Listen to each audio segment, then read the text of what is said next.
e di buono c'è stato molto. C'è in questa festa, che ormai è diventata una tradizione su questa piazza che siamo abituati a vedere anche in altra veste, piena di trattori, di macchine agricole, e una bellissima manifestazione, c'è nei 25 anni. Dunque 25 anni fa una legge statale faceva sì che le varie regioni emanassero leggi regionali.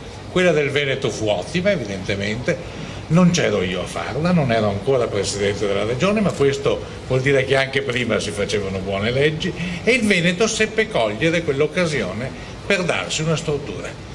La struttura fu ottima.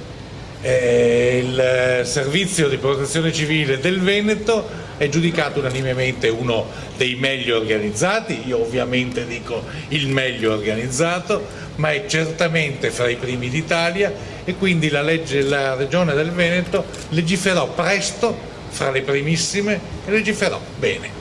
Tutto il resto lo fecero altri, lo fecero i sindaci, lo fecero le centinaia e centinaia di figure istituzionali che furono chiamate e che avrebbero potuto benissimo dar luogo a una colossale confusione. È avvenuto esattamente il contrario. È avvenuto il contrario un po' per la nostra intrinseca capacità, un po' perché abbiamo capito perfettamente una cosa. Il servizio di protezione civile è un servizio nazionale, organizzato e strutturato su base regionale. Chi vuole sciogliere, chi ha pensato a suddivisioni più piccole, non ha capito, ha perso l'essenza della cosa. Questo è un servizio che deve intervenire in Veneto, in Italia, in Europa, in tutto il mondo, come ha dimostrato di saper fare. Organizzarlo su basi più piccole rievoca un po' quelle spedizioni leggermente ridicole che enti, peraltro rispettabili ma poco significativi, organizzano in Cina. Ma ve ne immaginate che impatto può avere la missione del comune di Lonigoto? Così non offendo nessuno, perché non sono permalosi che va a rappresentare se stessa in Cina. No, serve una massa critica, serve un'organizzazione più grande. Questo noi l'abbiamo capito e il risultato è sotto gli occhi di tutti. Dicevo che l'ha fatto una legge nazionale, l'ha fatto una legge regionale, l'hanno contribuito i tanti e i tanti che hanno collaborato.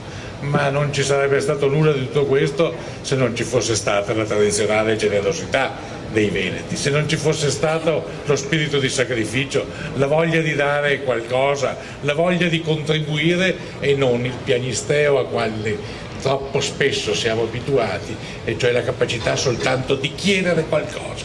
Qui c'è qualcuno che ha dato tanto e che fornisce ogni giorno un esempio straordinario.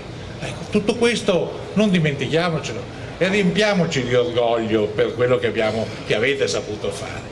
Quando sono venuto qua ho girato la piazza e ho provato a immaginarmi cosa potrei pensare se fossi un abitante di qualsiasi altra regione o di qualsiasi altro Stato. Ecco, qui abbiamo un amico bavarese con la Baviera che ci è di esempio per tanti altri motivi.